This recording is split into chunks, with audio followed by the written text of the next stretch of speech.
I've been dealing with anger for years. And I've gotten a lot better at it, a lot better over the years. I see my own progress. But then I see how long I've been dealing with this.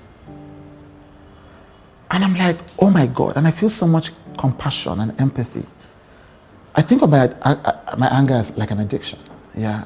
And I see how I struggle to just let go of this. And I know a lot of things, I teach a lot of things. And I see how much I struggle still, even with all I've learned. And it makes me feel a tremendous amount of compassion for people who are going through worse addictions. Maybe it's drugs, maybe it's violence.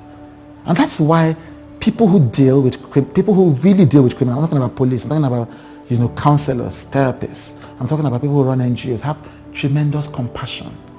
Because they see them really trying and really failing. Because if you look at the neuroscience of it, most time what addiction does, addiction creates pathways. It creates, for want of a better word, memories in our brain. And those memories reinforce themselves. The small things, that's why sometimes they tell a person, if you're addicted to alcohol, remove alcohol from your fridge. Don't even try it. Like when you go to a party and they're taking drinks, if you have to leave, leave. Because what's going to happen is that it's going to trigger pathways in your brain and your instincts will kick in. And that's why it's so difficult to let go of addiction, because our brains have become used to it. Any little trigger returns out to that place. So it is hard. I know.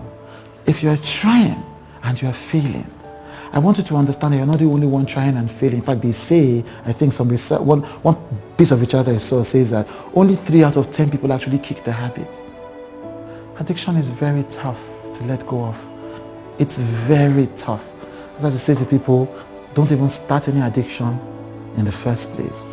But for those who have, we need to have compassion on how difficult it is for them to come out of it. And the only way to ultimately come out of it is to keep trying, even if it is to try until the day that you leave this world.